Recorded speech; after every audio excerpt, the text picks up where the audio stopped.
Hello, everybody. How are you? This is Uncle Bruce, and I'm with Juvenile. How are you, Juvenile? I am fine, Bruce. Thank you. It's a pleasure to be back. And hi, everybody. So tonight, Juvenile selected an interesting article, and it's actually something that I'm involved with, okay, in many ways. So Yeah. we're going to go ahead and get started, but I'm going to show you a picture of the article to help you understand what we're going to be talking about tonight. And so this is the title. I'll show you here and share my screen and here. Okay. I couldn't stop myself inside the 12-step program for internet addiction. It's internet, your smartphone, iPhone, Android phone, the internet too. It's everything combined. Everything combined. It's like social media and internet. So, Yes. it's an interesting article that we read, and we want to share our thoughts with you about that. So we're going to go ahead and get started now. And what were your basic observations, Juvenile, about this article? For me, it was very interesting to remember some stuff. For example, I think this kind of problem is not new because in the past, if we think a few decades ago, the addiction or the appearance of TV on our lives, and people spend a lot of time in front of TV and after video games and porn moves as well. All of these are addictions. And if we go back a little more, it's how can I say? It's something. It's addiction like alcohol, gambling, and tobacco. Of course, Money. Yeah, money.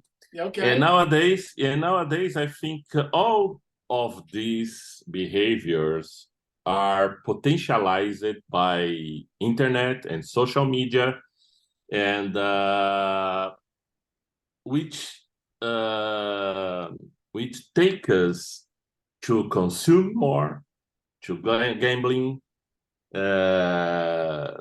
compulsive online shopping, porn videos, and this kind of challenges, do you know that challenges?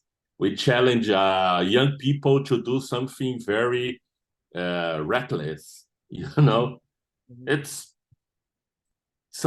It's the modern life.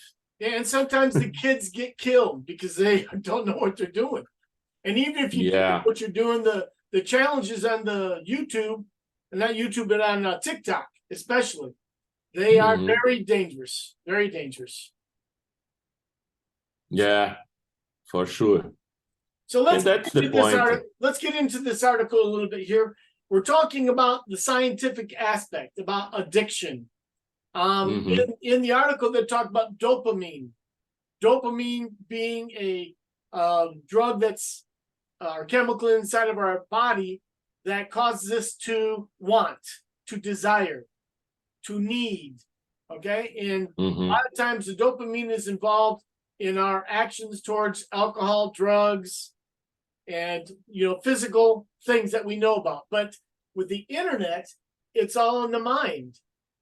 It's a different aspect of desire to repeat something, repeat the action of watching more, of watching again, so it's a similarity. And he did point out that the writer pointed out that there's a guide for psychologists, and it's called DSM. And DSM, I don't remember the initials, but I remember reading about it when I was in my psychology class. It's a guide for psychologists and people in the mental health area to understand what is this schizophrenia, what is this obsessive compulsive desire. It explains all the details about them. And so the professionals use these definitions and references to explain to their clients what the problems are with them. Okay.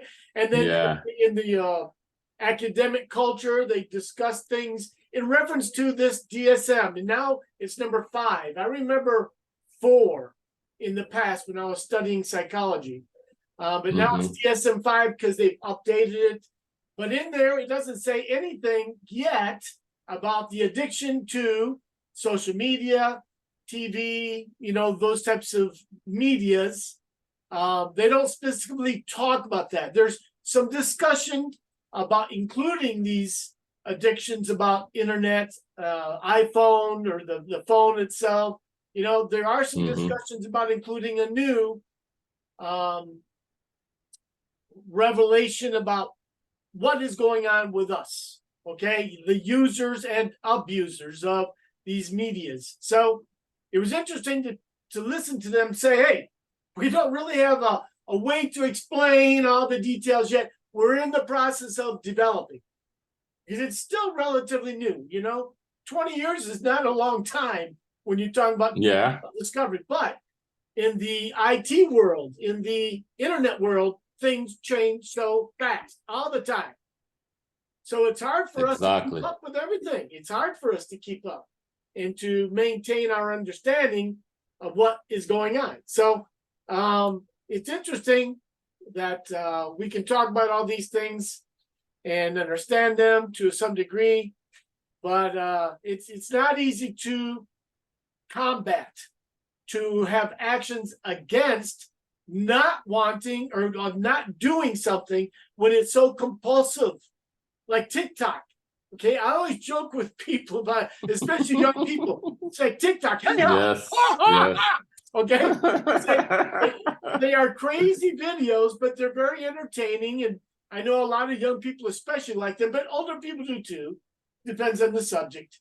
But with YouTube's been around for a long time. But Facebook, everybody says Facebook is for like my age, 60s, 50s, maybe 40s. And then Instagram is for like the 20s, 30s, and 40s. And then TikTok is for normally younger people. But, they're all possibly addicting. Do you have any addictions with the internet, Juvenile? No, I can say that, actually 1 year or 2 years ago, I did a detox on my life, and I left a lot of groups of WhatsApp, for example, even the condominium WhatsApp group, because they talk a lot of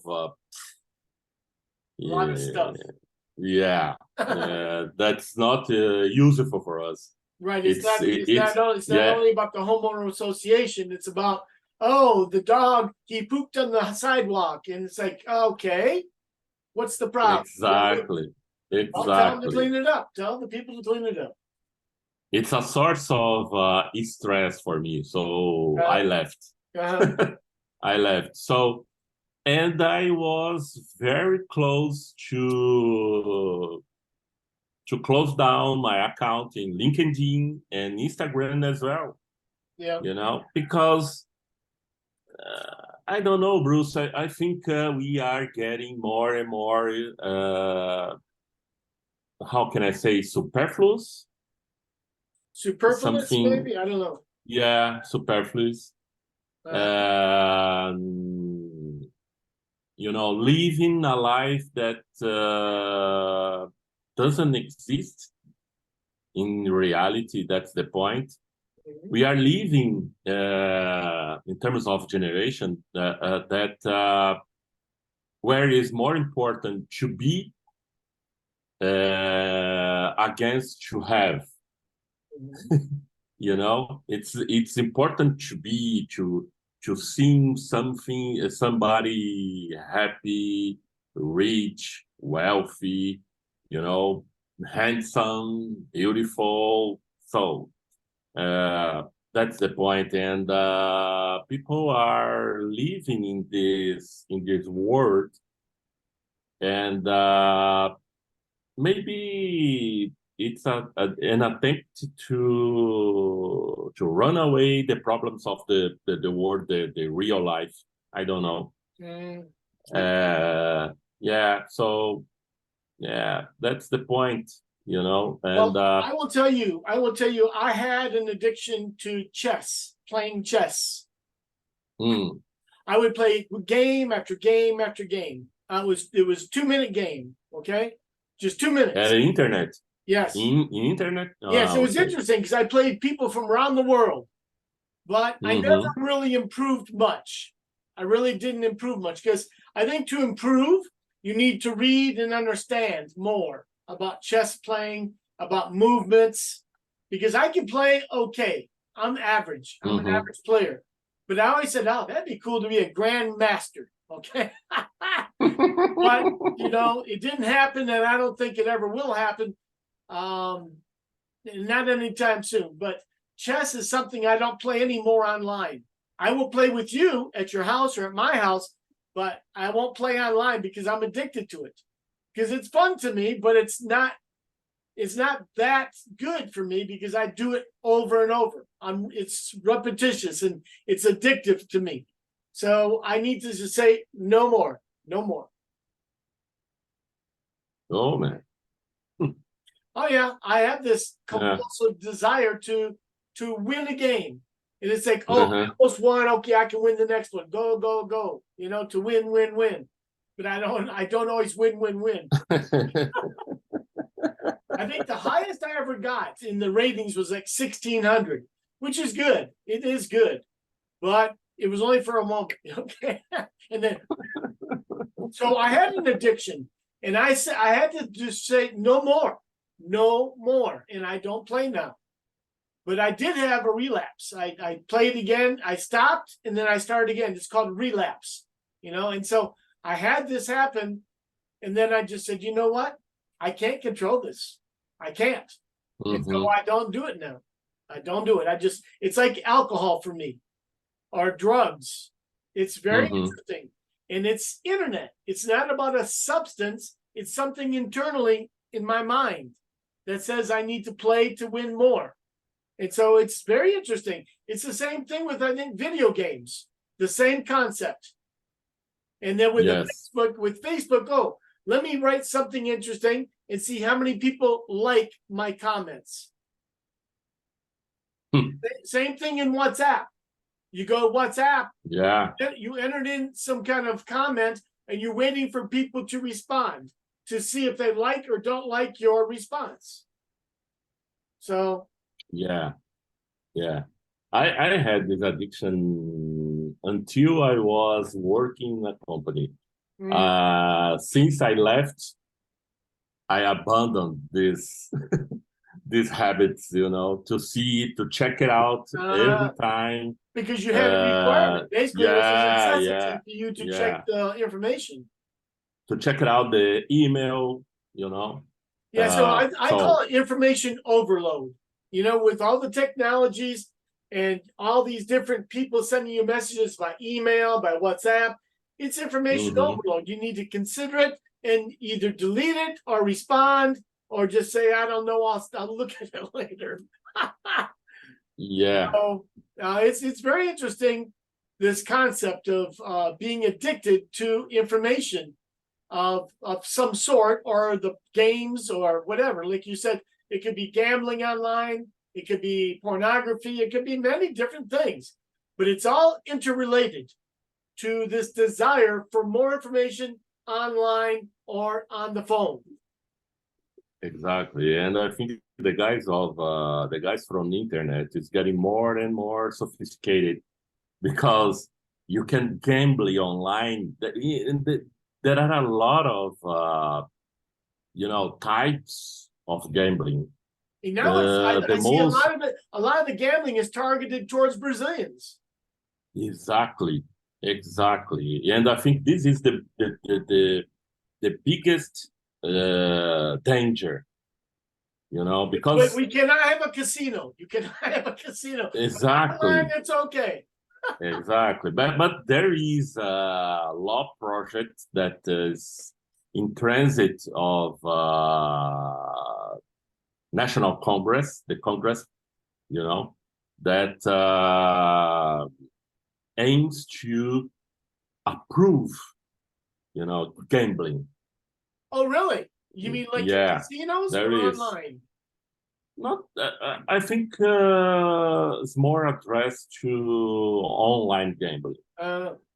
And of course, government will pick it up a big piece of this cake, Well, that's always the case. And so what happens with that money? It's the same thing with the casinos. Let me get my little part. Okay, here's your part. Here's my part. That's so sad. Very sad. I had the opportunity a decade ago, to travel to Las Vegas in 2012. And man, for me was something very weird. For me, it was horrible to see, people,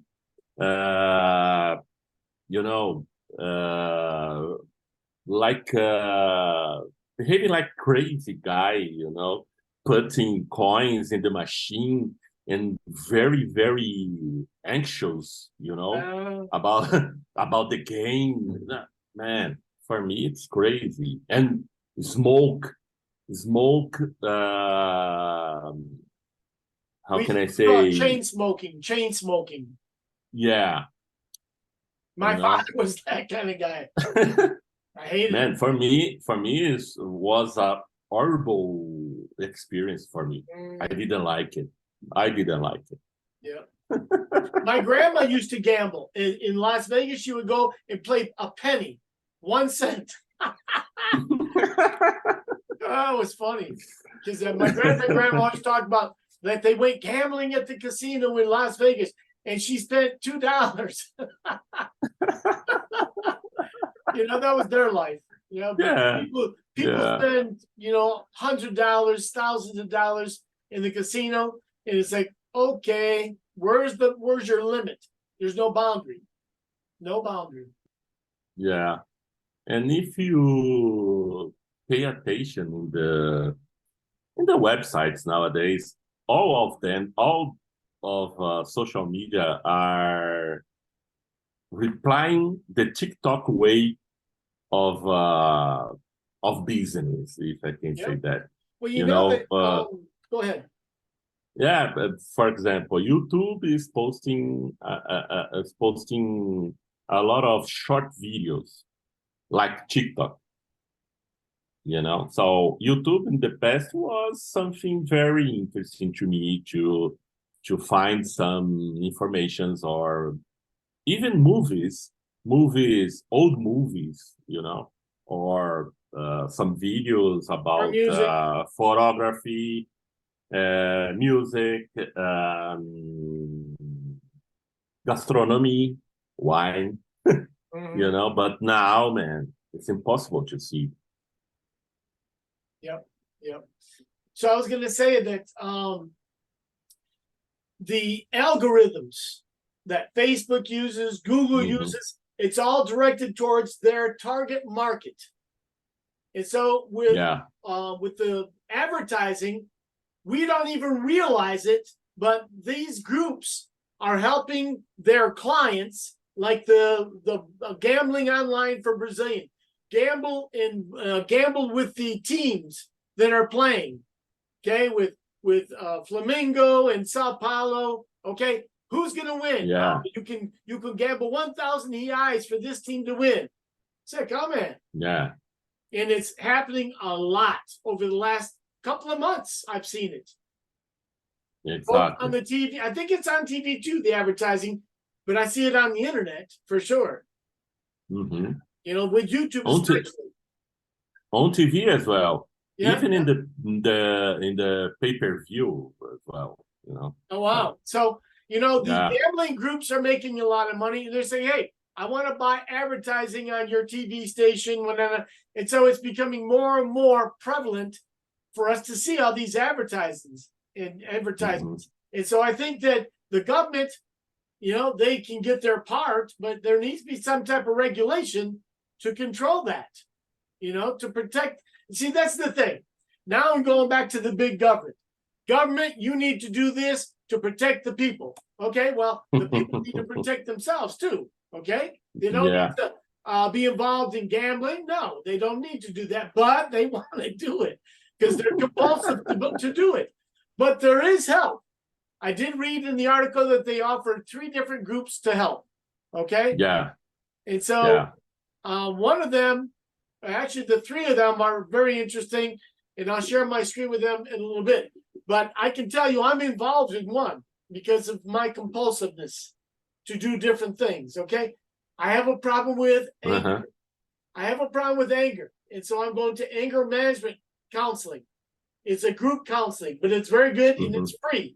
I don't need to pay. So I'll talk about that shortly. But one that they did not talk about, what they talked about as being the basis of all the others, was Alcoholics Anonymous. Have you ever gone to an Alcoholics Anonymous group? Yes, I heard. Yes, or have you gone to a meeting before? Yeah. You did go to a meeting before? No. Okay. I went to one because my mother wanted me to go and to interact, because my grandfather died of alcoholism. He died of my grandfather died of alcoholism. He died of cirrhosis of the liver. Oh man, my father was addicted to alcohol as well. Yeah. So my mother wanted me to go to be involved in that, and so I did. I got involved with that for just a couple of meetings with her, but I didn't stay with that. I just did it for her purposes, actually. But it was okay. It was okay. So. Yeah, I didn't go any time. And I don't know the 12 steps. I just know that I think the most famous is to avoid the first doses. First what? The first, not doses, the first drink. Dose. Oh, dose, or. Yeah. Okay. Yeah. You just don't do it. If you have a problem with alcohol, stop it and don't do it again. Don't touch it again. It's almost like if I touch it, I die. That's the attitude you need to have, basically. So it's sad, but it's true. It's sad, but true. So I'm going to share my screen. Go ahead. Yeah, and something that caught my attention in the article is the irony in this in this treatment of internet addiction, which says, so it's necessary to go into an online meeting to discuss this and, to find some heal or find some cure for your problem, online. So use the internet to help you with your problem with the internet. Yeah, it's an irony. Yeah, it was interesting to read that. I agree. Okay, so I'm going to share my screen again here. And so this is one of the groups right here. One of the groups. It's called Recovery Dharma. And these, I don't know why, but they're all American-based, the ones that I saw here. And this one here is based in Oregon, in Portland, Oregon. But it's based on Buddhist practices and principles. This one here, okay? And then this one here is called Smart Recovery. And I didn't see any really an affiliation with any type of religion, but there may be. I just don't know. I didn't get into it very deeply. But this is another one here called Smart Recovery. And then this one here, I'm totally aware of. It's called Celebrate Recovery, because we have, this is the program I'm in. And it uses 12 steps. They also have what they call Serenity Prayer. And, you know, they use different tools to help us. And so this one is a Christian one, and it's here in Brazil. And I'm involved in this one in my city of Sao Paulo. And they have different ones around for presenter meetings, but they do online meetings too. So these meetings were what they referred to in the article. And it was, you know, interesting for them to talk about that. So get out of here, and so I'm gonna stop sharing. Okay, so those are the meeting or the different types of meetings to help you with your habits and compulsions with the internet, with your cell phone. These groups have some way to help you with your compulsions and desires, whether it be, I know that the one I go to, they deal with everything. And I think the other ones probably do too, because we talk about money, we talk about sex, we talk about drugs, alcohol, divorce, we talk about everything. Okay, different groups for different situations. But the problem with the internet, there is no group at this moment. So I'm talking to my wife about that, because she's one of the leaders, and telling her, hey, we need to probably get something going for that. So sure. Mainly because I think maybe the big reason that takes people to this to use a phone or iPhone so much time is the loneliness, you know. And because it's interesting, because there are people that I have a lot of friends online, virtual friends, but actually they are alone. They don't have someone to talk about, to chat, to tell jokes, to drink together, eat together, play together. Yep. That's the point. And this is the case of a parallel world that everybody's living nowadays. Yes. So this kind of groups, it's very important. This kind of groups to discuss. It causes a person to go into like a psychosis, into their own little world, like you're discussing. And that's not good, because then when you need to interact with the real world, you are not ready 100%. And so you have some difficulties and reservations more than you would if you were actively involved in the real world. So the world of the internet, the social media and all that, it's okay for a moment, but we need to have boundaries. We need to have limits as to what. It's the same thing with our kids. When we have our kids watching TV, watching the cell phone, we need to have limits for them to do other things, not only those things. Exactly. So that was a good topic today, talking about these things. There's a lot more to discuss, but we only usually start out with something, and then if somebody ever wants to make comments on our videos on YouTube, they can do that, and we can get into a deeper discussion there too, to consider other ideas, opinions, thoughts. That's always a possibility. But we just wanted to say thank you guys for joining us. Hope that you'll come back again for another session that we'll have in the future, and hope that you have a good day. So thank you, Juvenal. Hey, Bruce, as usual, was a pleasure. So everybody take care of yourself. We'll do it again next weekend. Okay. Thank you now. Bye-bye. Bye-bye.